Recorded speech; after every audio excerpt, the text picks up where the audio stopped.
Shoqata humanitare Bereqeti ka pranuar një donacion të radhës nga Fondacioni Turk Deniz Feneri.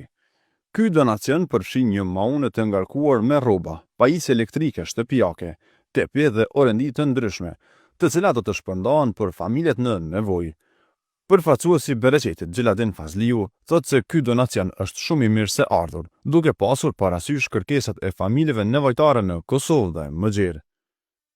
Sot kemi pranuar edhe donacionin e radhës nga partneri jonë i bashkëpunimit që është Deniz Feneri, një organizat nga Republika e Turqisë, dhe kjo maune ka gjërat të cilat janë shumë nevojshme për familjet nevojtare, janë oriendi shtëpiake si që janë tepi dhe gjërat ndryshme dhe mbulesat të ndryshme, po kemi edhe rroba të reja të gjitha të cilat në stilin e dimrit do t'i shpërndajmë të familjet nevojtare në gjithë territorin e Kosovës.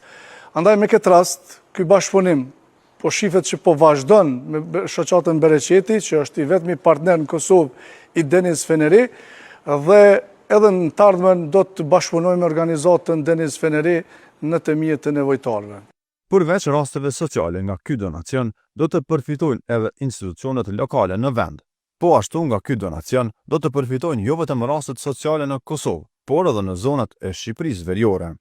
Po këto rroba për neve janë shumë nevojshme, për shkak se po hymë këtë stilin e dimrit, edhe e dim që familjet nevojtare kanë nevojë për këtë ndihmë.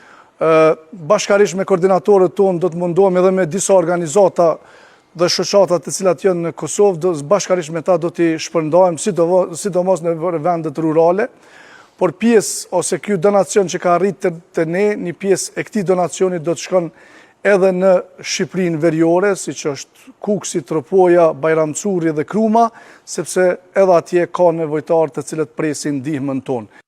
Shoqata Bereqeti ka një bashkëpunim të ngushtë me fondacionin nga Turqia Deniz Feneri, ku në vazhdimsi përmes aksioneve të ndryshme ndihmon në raste të ndjeshme në Kosovë me produkte të ndryshme. Bereqeti vazhdon të jetë porta vetme për shumë familje me gjendje të rënduar ekonomike.